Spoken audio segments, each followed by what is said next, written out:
आषाढी एकादशी निमित्तानं पंढरपूरमध्ये वारकऱ्यांची मांदियाळी पाहायला मिळते। चंद्रभागेतही प्रचंड जनसागर उसळलाय। 11 लाख वारकरी यंदा विठ्ठलाचं दर्शन घेणार आहेत। दिंडी पथकांनी अवघी पंढरी दुमदुमली आहे। टाळ मृदुंगाच्या आणि हरिनामाच्या जयघोषामुळे सारी पंढरी भक्तिरसात चिंब झाली आहे। आषाढी यात्रेच्या सोहळ्यात सहभागी होऊन विठुरायाच्या दर्शनाने तृप्त होण्यासाठी महाराष्ट्र बरोबरच कर्नाटक, आंध्र प्रदेशमधून भाविक पंढरपुरात दाखल झाले आहेत।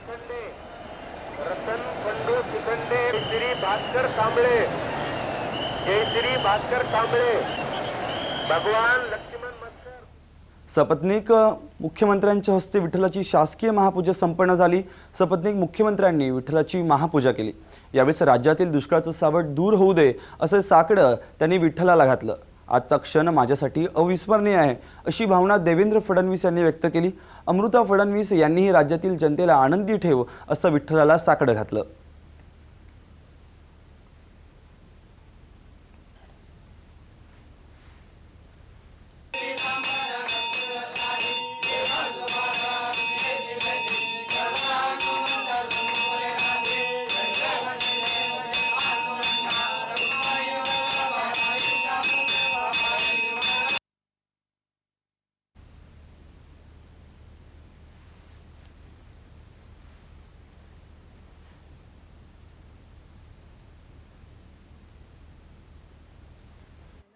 एवढं साखळ घातलं की राज्यामध्ये चांगला पाऊस झाला पाहिजे, आमचा शेतकरी सुखी झाला पाहिजे, आमचा सामान्य माणूस सुखी झाला पाहिजे आणि याकरता त्यांनी आम्हाला शक्ती द्यावी, आम्हाला आशीर्वाद द्यावे आणि त्यांची जी ऊर्जा या ठिकाणी आम्हाला प्राप्त झाली आहे त्या ऊर्जेचा उपयोग करून सर्वसामान्य शेतकरी यांच्या जीवनामध्ये परिवर्तन करण्याची ताकद आमच्यामध्ये यावी एवढीच विनंती केली।